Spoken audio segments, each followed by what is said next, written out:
Hello and welcome to the program. We've been getting some more details from Artur Pawlowski's family on the situation in Calgary, Canada, and one key piece of information has changed. Before, it was reported that the pastor was being confined apart from 1 hour a day to speak with lawyers and family. That was bad enough. But now I'm hearing that Pastor Artur Pawlowski is only out of solitary 20 minutes each day, and more importantly, that his lawyers are not being allowed access to him.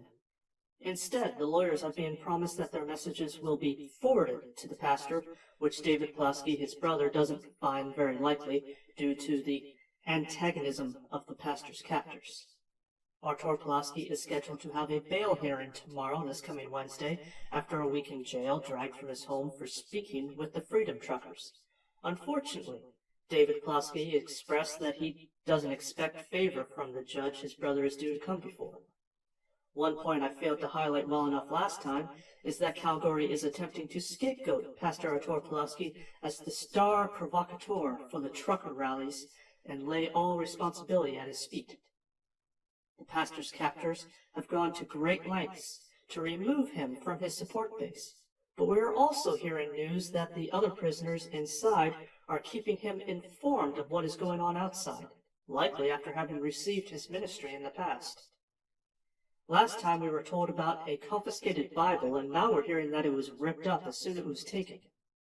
And another detail that might have been mentioned and missed entails the remand center placing Artur Pawlowski in quote-unquote quarantine for 2 weeks, and this pretense is spoiled by the filthy living conditions coming out about the cells inside. Early into this latest incarceration, the pastor told all of us, hold the line. Now his son, Nathaniel Pawlowski, is speaking the plain truth, that the arrests are an emotional response at being embarrassed by the truckers and the pastor's defiance before them.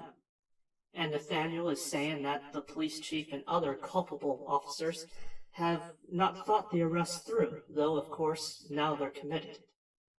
Legally speaking, the enemy is cornered, but the emergency powers being invoked by Fidel-faced Justin Trudeau shows the rotten center of the tyrants clinging to power.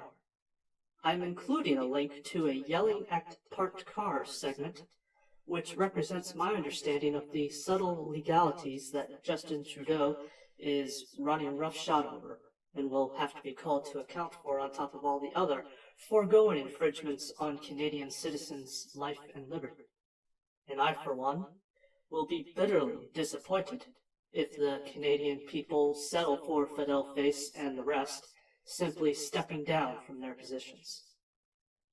History unfolds and is written in the sprawling drama for freedom where a maniacal minority of people try to chain everyone, and paradoxically a precious few stand up to them before the rest will stand. Do not abandon Pastor Artur Pawlowski, who stood for you while yet alone. Now we come together across nations and hold the line. Stop the program.